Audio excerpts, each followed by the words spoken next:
खेलों की दुनिया से आपको बताएं, एशिया कप में हांगकांग से मैच जीतने के बाद कौमी टीम हांगकांग टीम के ड्रेसिंग रूम में पहुंच गई। एशिया कप में पाकिस्तान क्रिकेट टीम ने मैच जीतने के बाद हांगकांग टीम के ड्रेसिंग रूम का दौरा किया और हांगकांग के खिलाड़ियों की हौसला अफजाई की। दोनों टीमों के खिलाड़ी आपस में घुल मिल गए। पाकिस्तान टीम ने हांगकांग खिलाड़ियों की शर्ट्स पर दस्तखत किए और दोनों टीमों के खिलाड़ियों ने सेल्फियां भी ली। पाकिस्तान के नामवर टेनिस स्टार एहसामुल हक कुरैशी और उनके कजाकिस्तान के जोड़ीदार Alexander Nedovyesov US open tennis tournament का फातिहाना आगाज करते हुए दूसरे राउंड में पहुंच गए। उन्होंने मर्दों के डबल्स मुकाबलों के इब्तदाई राउंड में सेबास्टियन बेज और उनके हमवतन जोड़ीदार टॉमस मार्टिन इचीवरी पर मुश्तमिल अर्जेंटाइन की जोड़ी को शिकस्त दी। साल के चौथे और आखिरी grand slam US open tennis tournament के दिलचस्प मुकाबले अमेरिका के शहर न्यूयॉर्क में जारी हैं।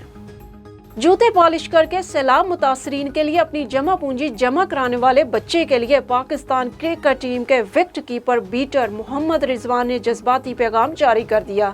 समाजी राब्ते की वेबसाइट ट्विटर पर अल खिदमत फाउंडेशन की जानिब से एक बच्चे की वीडियो शेयर की गई, जिसमें वो सैलाब मुतासरीन के लिए लगाए गए कैंप में बड़े बॉक्स में पैसे डाल रहा है।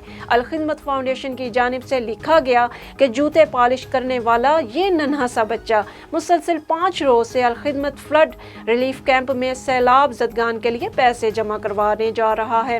परसों इस बच्चे के पास पैसे नहीं थे तो पहले बच्चे ने जूते पॉलिश किए और 60 में से 30 रुपए अतिया कर गया।